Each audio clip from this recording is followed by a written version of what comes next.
चाथे द्वंद्व समास।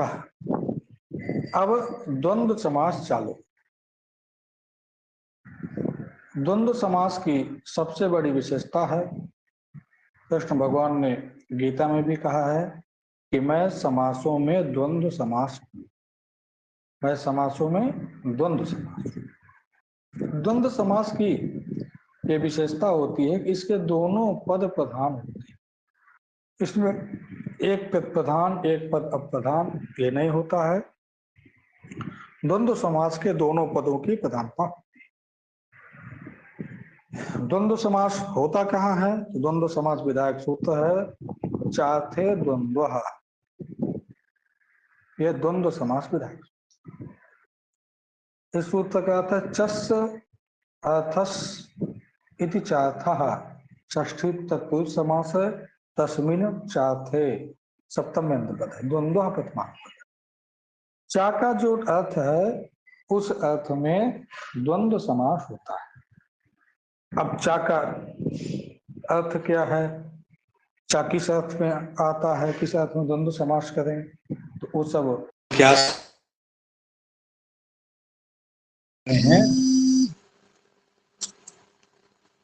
आगे लिख रहे हैं समुच्चय, अन्वाचय, इतरेतर योग, समाहारश्चार्थ। ये चाके चार कौन कौन? पहला है समुच्चय,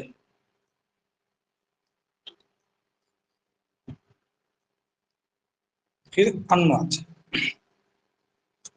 समुच्चय किसे कहते हैं? क्योंकि सभी के अर्थ अलग अलग होंगे। यदि अलग अलग दिए गए हैं तो अलग अलग इनकी शक्ति हो। दूसरा है अन्वाचय, तीसरा है इतरेतर, चौथा है क्षमा। यही ये चार चाकी चार जगह शक्ति। चाथे द्वंद्व यह सूत्र है, यानी कि चा का जो अर्थ होता है उसी अर्थ में द्वंद्व समास कहते हैं। तो चा के चार अर्थ हैं, क्या चारों अर्थ में द्वंद्व समास होता है कि नहीं? चारों अर्थों का प्रयोग कैसे होता है, अब उसको हम देखते हैं कि चारों अर्थों का प्रयोग कैसे होता है। पहला है समुच्चय। समुच्चय क्या कह रहे हैं कि तत्व ईश्वरम गुरुम चा भजस्व, यह उसका प्रयोग। इन्होंने प्रयोग करके दिखाया है कि ईश्वरम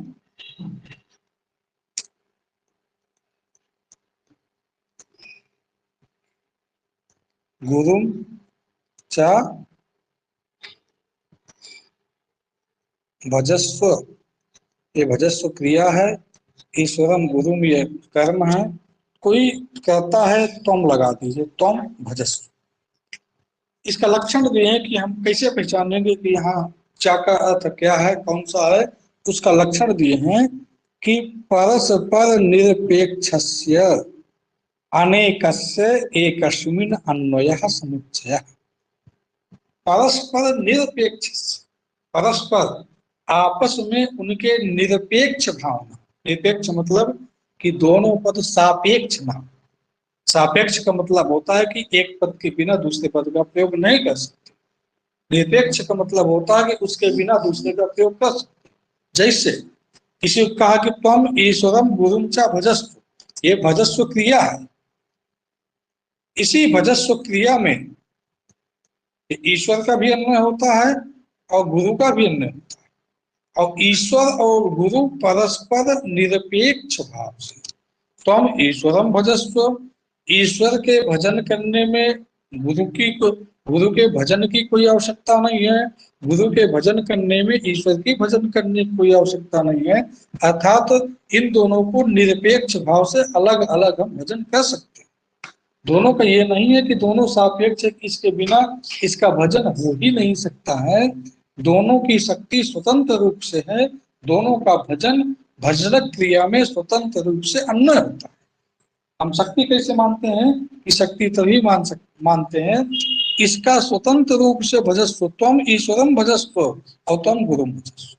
दोनों का स्वतंत्र रूप से अलग अलग अन्वय हो रहा है, इसीलिए इसका लक्षण है परस्पर निरपेक्ष। परस्पर क्या है, ईश्वर और गुरु आपस में क्या है, निरपेक्ष, अपेक्षा नहीं रखते।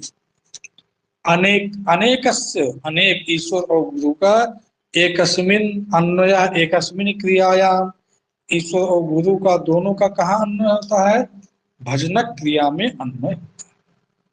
यदि ऐसी स्थिति बनती है तो वह क्या होता है, वहां पे जो चकार दिया जाता है, ये चकार जो है यह समुच्चय, ये चकार क्या कर देता है, समुचित कर देता है, अर्थात क्रिया में दोनों का अन्वय करवा देता है, इसी को बोलते हैं समुच्चय। इसमें देखिए जब कभी भी हम अनुवाद बनाते हैं तो दोनों प्रकार के अनुवाद आप जैसे कि रामः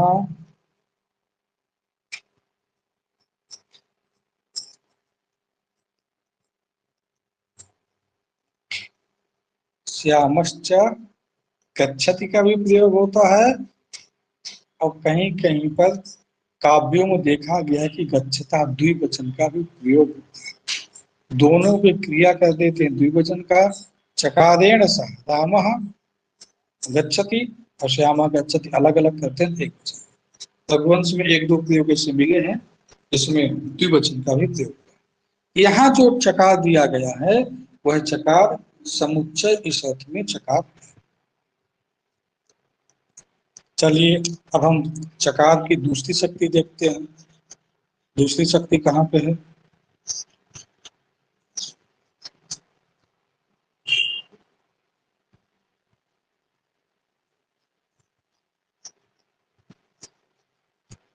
दूसरी शक्ति है अन्वाचय। ध्यान दीजिएगा, दूसरी शक्ति क्या है, ये है अन्वाचय। अन्वाचय का मतलब होता है आनुषंगिकत्व। इसका प्रयोग दिया भिक्षाम अट गाम चा।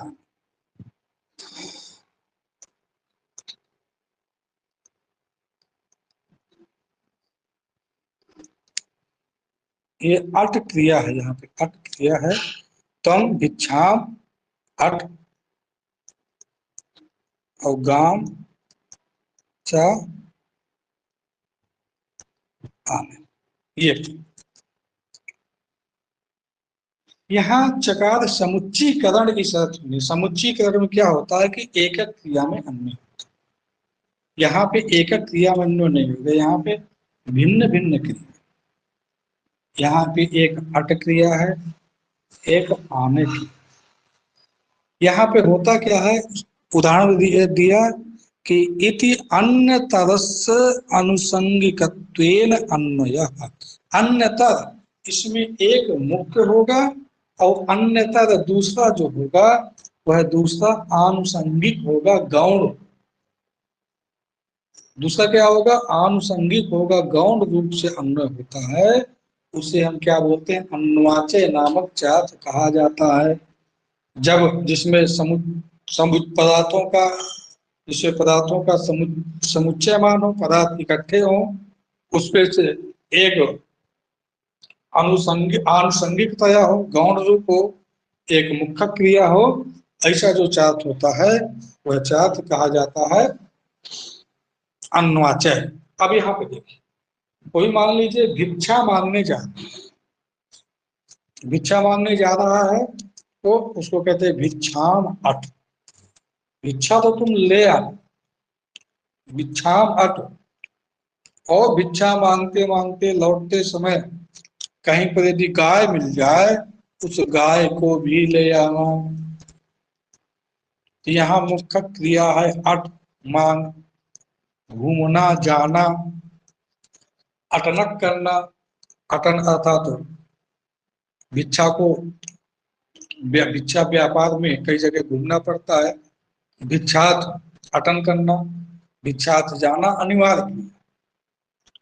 और यहाँ पे आनुषंगिक क्रिया क्या है, गाम च आने, और गाय को भी ले, यदि मिल जाए तो ले आना, ना मिल जाए तो कोई बात। एक एक क्या है, एक मुख्य क्रिया है और दूसरा आनुषंगिक क्रिया है। तो जहां पे ऐसी स्थिति बनती है वह जो चार्ट होता है उसको अनुवाचक है।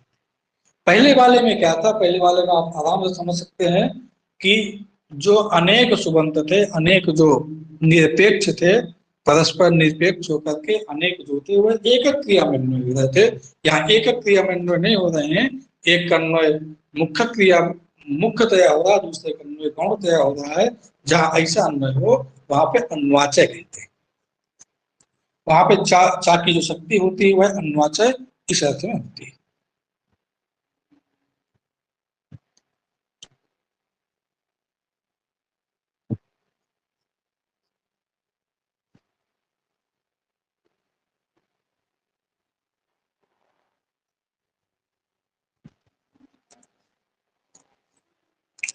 अब तीसरा है, तीसरा चाहता है इटरेटर योग।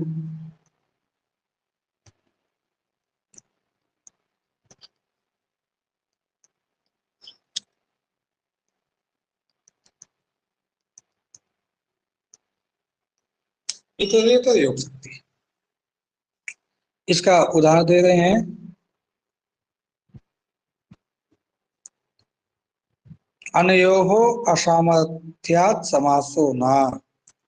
इनका, ये जो दोनों होते हैं इनका सामर्थ्य नहीं होता है, सामर्थ्य न होने के कारण इनमें समास नहीं होता है।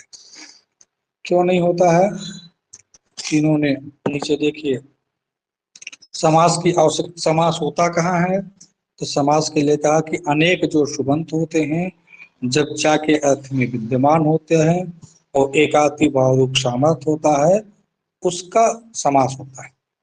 समुच्चय और अन्वचय इन दोनों का अनेक सुबंत है लेकिन क्रिया में नहीं होता है, इसलिए इनमें सामर्थ्य नहीं बनता है। सामर्थ्य न बनने से समास, समास कहाँ होता है? इतरेतर योग द्वंद्व में होता है और समाहार द्वंद्व में। कैसे? अब जैसे ईश्वरम गुरुम चा भजस्व, यहाँ पर समास क्यों नहीं होता है? क्योंकि यहाँ पे अनेक सुबंत मिलित होकर अन्वय नहीं। सबसे बड़ी बात है कि जहाँ पे समास हमको करना है होकर के अन्वय हो। ईश्वरम गुरुम चा में क्या ईश्वर का अलग अन्वय करते हैं, गुरु का अलग अन्वय करते हैं, मिलित अन्वय होता ही नहीं है। भिक्षावट गाम चा आने में एक मुख्य क्रिया में जाता है, एक गौणक क्रिया में जाता है, परस्पर मिलित होकर के अन्वय नहीं होते हैं, इसलिए यहाँ पे सामर्थ्य नहीं होता है, समास नहीं। इतरेतर योग द्वंद्व में जहाँ पे इतरेतर इस अर्थ में चा होता है वहां पे समास होता है। देखिए, धाव खदिरव छिंदी इति मिलित या इतरेतर योग। इतरेतर योग कहाँ होता है उसको बता दिया, मिलिता नाम अन्वय, जहां पर मिलित है। अब ध्यान दीजिए,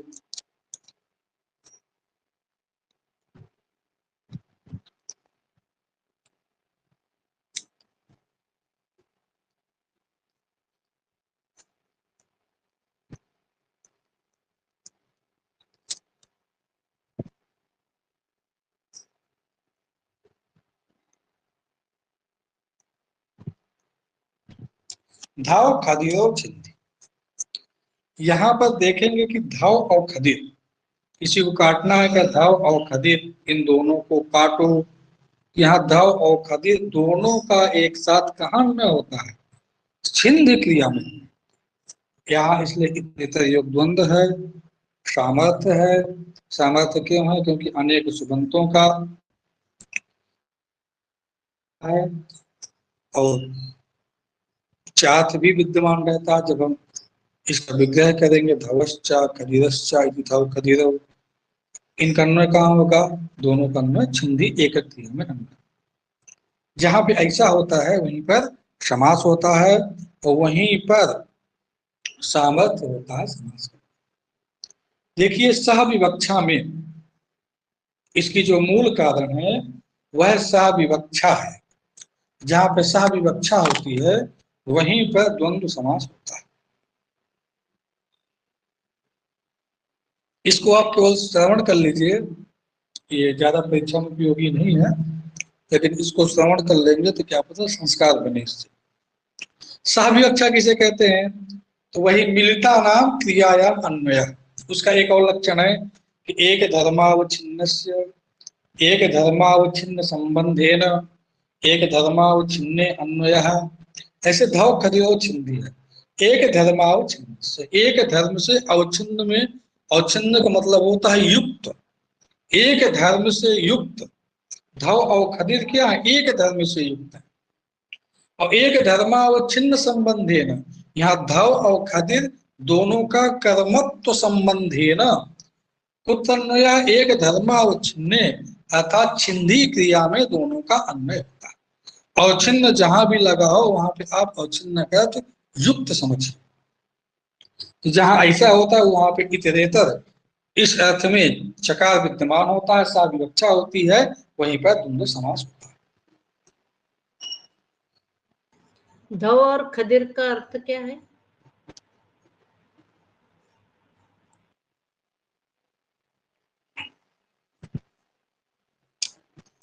इसके बाद इसका अंतिम जो है वह समाहार। इस अर्थ में भी चा की शक्ति होती है। समाहार का मतलब होता है समुदाय।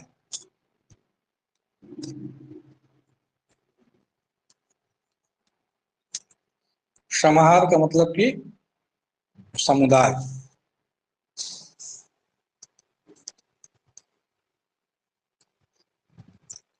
जैसे इन्होंने लिखा है संज्ञा परिभाषम इति समूह समाहार। ये जो समूह होता है इस समूह को हम समाहार कहेंगे। ऐसे संज्ञा चा परिभाषा चा अनयोः समाहारः समुदायः इति संज्ञा परिभाषा। यहाँ पर भी एकक क्रिया में अन्वय होता है, इसलिए यहाँ पर भी समास हो जाता है। तो समास कहाँ होता है? तो समास चा के जो दो अर्थ हैं इतरेतर योग और समाहार, यहीं पे केवल समास होगा। समुच्चय और अन्वचय में समास नहीं होगा। चाथे द्वंद्व ये सूत्र है। ये सूत्र कहता है कि चा का जो अर्थ होता है उसमें समास होता है, लेकिन चा के चारों अर्थों में समास नहीं होता है, अपितु इतरेतर योग और समाहार योग ये द्वंद्व हैं, इन्हीं में केवल समास होता है। यदि आप लोगों को कोई समस्या हो तो मैसेज में आप लिख करके बता भी सकते हैं, कुछ चीज समझ में नहीं आती।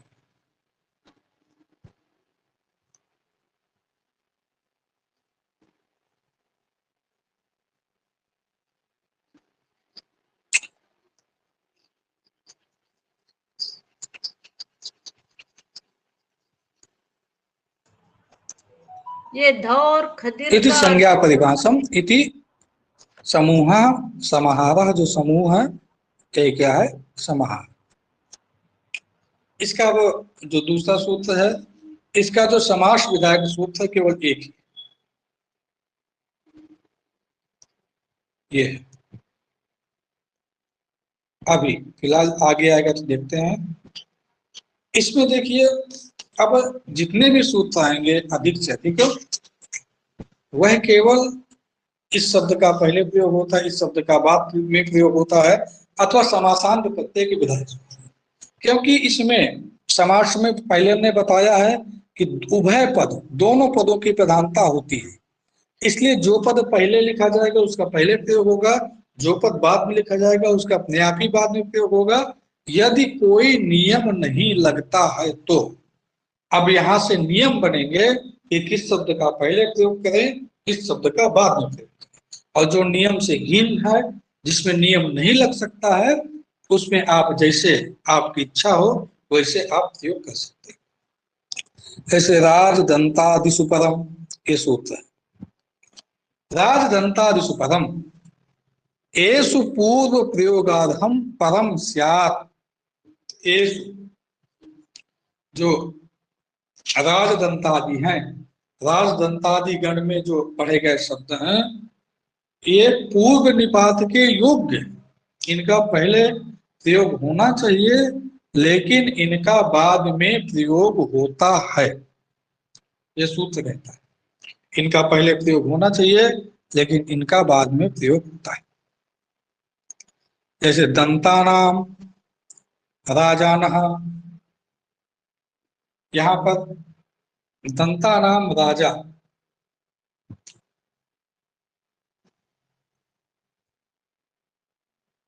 एक बात ध्यान दीजिए, अब जैसे जैसे हम समास में आगे बढ़ते चलेंगे, यहाँ पे देखिए राजदंता में षष्ठी तत्पुरुष समास, लेकिन अब यहाँ पे ये सूत्र क्यों लिया गया? यहाँ पे इसलिए सूत्र लिखा क्योंकि पूर्व प्रयोग और बाद के प्रयोगों की सूत्रों की चर्चा अब चलेगी, तो उसी चर्चा में इन्होंने इस सूत्र को भी डाल दिया, क्योंकि पहले समास का अध्ययन कर ही चुके हैं। पूर्व प्रयोग के नियम केवल यहाँ देखना है, तो उसको बता रहे हैं कि दंतानाम राजानः, यहाँ पे क्या हो जाएगा? दंत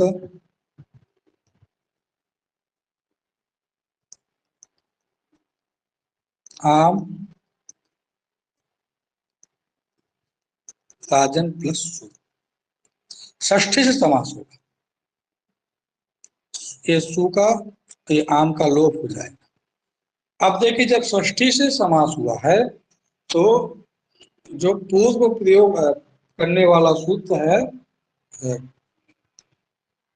प्रथमा निर्दिष्टम समास उपसर्जनम, वह समास विधायक शास्त्र को देखेगा। समास विधायक शास्त्र जो है षष्ठी है, उसमें जो प्रथमांत पद षष्ठी है, तदबोध लक्ष्य में दंत आम है, इसका नियमता पूर्व में प्रयोग होना चाहिए था, लेकिन जो सूत्र लग गया वह सूत्र कह देगा यद्यपि दंत शब्द का पूर्व में प्रयोग प्राप्त है, लेकिन इसमें जो राजदंतादि में जो पढ़े गए शब्द हैं, इनका पूर्व निपात नहीं होता है, अभी जो बाद में प्रयोग होता है, इनका बाद में प्रयोग होगा। तो राजन शब्द का पहले प्रयोग हो जाएगा, नकार का लोप हो जाएगा। पूरी प्रक्रिया वैसी है, राज दंत यह प्रयोग।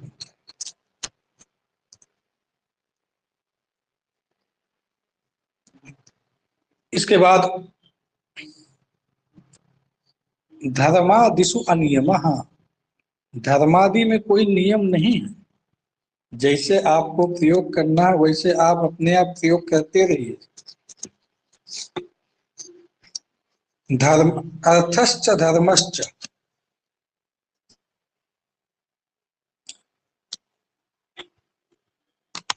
अभी इसके आगे कई सूत्र आएंगे जो कई को बताएंगे इनका पहले प्रयोग इनका बाद में प्रयोग हो। हम धीमे धीमे सभी सूत्रों को देखेंगे। वार्तिक बताया धर्मादि नियम, जो धर्मादि हैं उनमें कोई भी नियम नहीं होता है। आप धर्म शब्द का इसे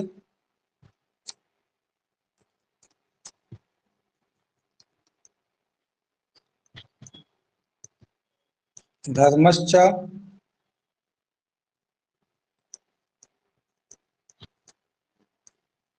अर्थश्च ऐसा विग्रह कर देंगे तो चातु द्वंद्व से समास होकर के धर्मार्थ बन जाए, और अर्थश्च धर्मश्च ऐसा विग्रह कर देंगे अर्थ धर्मो बन जाए। इसमें कोई नियम नहीं है, आप दोनों शब्द का यथा इच्छा जैसे प्रयोग करना चाहे वैसे प्रयोग कर सकते हैं। इसका जो समास होगा धर्मश्च अर्थश्च, यह विग्रह होगा।